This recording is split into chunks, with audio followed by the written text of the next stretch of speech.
Celtic salt, is it really that bad? Is it really that dangerous? Does it have that much lead that it's going to poison you? Hi, my name is Perry Vanakis and welcome to Nutrition 90. Please remember to like, subscribe, leave a comment below so we get the algorithm going and we can share the knowledge that I'm spreading right now. Okay, let's have a little bit of talk about Celtic salt and why all this controversy over Celtic salt and why we're all worried about it and lead content. It's going to kill us and we shouldn't eat Celtic salt anymore and we should get just table salt. It's been crazy, all right? So why has all this happened? Why have we got all these problems? Well, what's actually started all the issues is that Selena salt overseas, there's been a class action taken against it because the amount of lead that was discovered in their salt is way above the maximum amount that's acceptable in the California government. Like they've just gone, this is way too dangerous, this is way above what it should be, and this is what started it.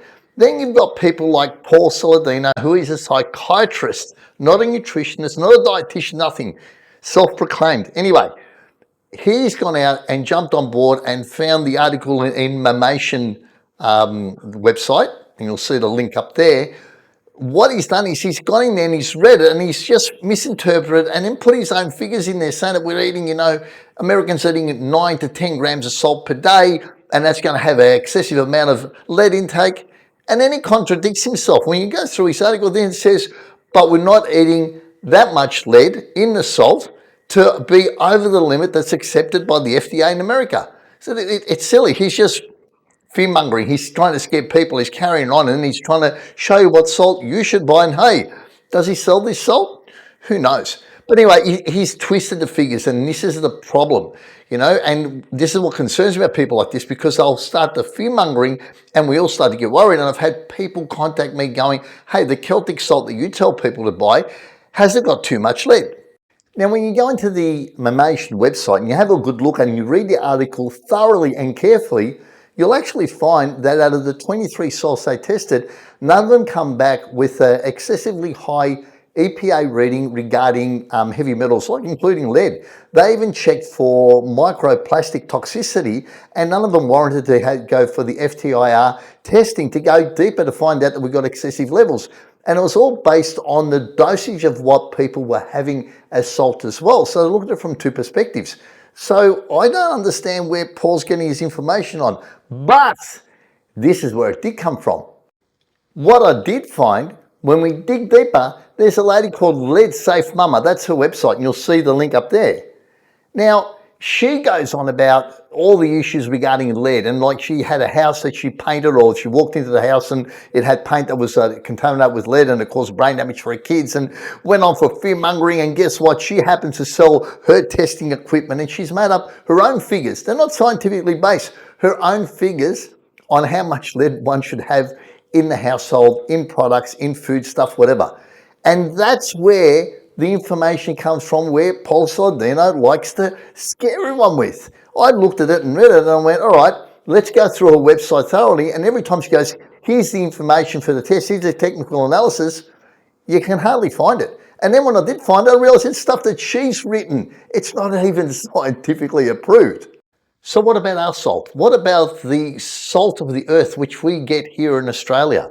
Well, I contacted Cherie Breach from the company and had a chat with them, and she directed me on their website where they've got full disclosure on all their scientific testing, etc., all the technical analysis that you need, all the figures that you need. And on top of that, she wrote me a beautiful email explaining that her testing gets done with the European certified company, which is Nature et Progress.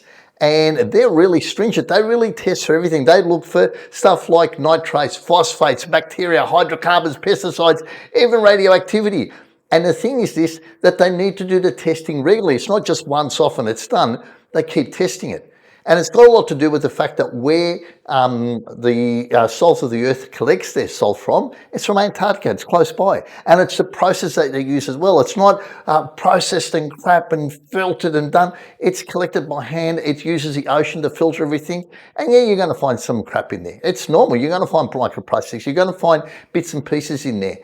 But it's interesting, with the testing that they do and the stringent analysis they do, they fall way below what the recommendations are, the upper limits where we find it might be toxic in our body. And when it comes to lead, here's the interesting thing.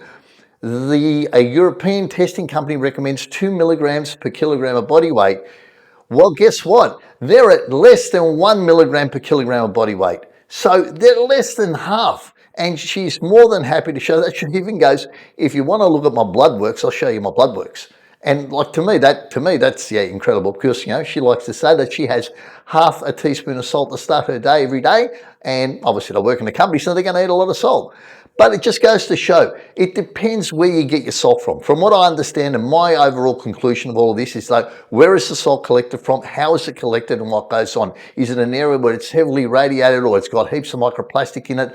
Is it going to be affected? How is that process done when it gets to your table at home? Now, looking at this company, and mind you, I've got no affiliation with the company. You can jump on their website, you can read all this stuff, you can contact her directly as well, and she'll give you the full article.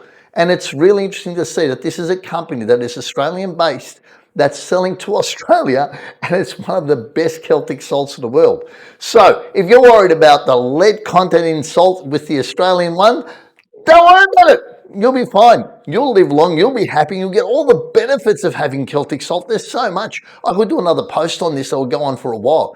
But Celtic salt is not dangerous to you. And don't worry about this fear mongering and the crap that's going on.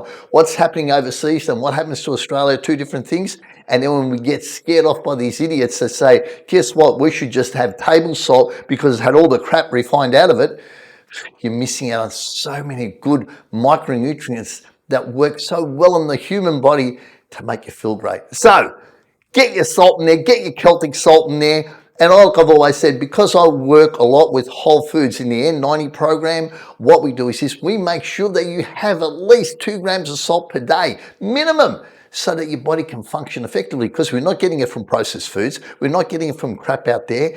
You've got to add it to your food so that your food tastes good, feels good, and makes you alive and healthy. Keep smiling. Perry Vanakis, n90.com.au. Don't forget, like, subscribe, keep smiling.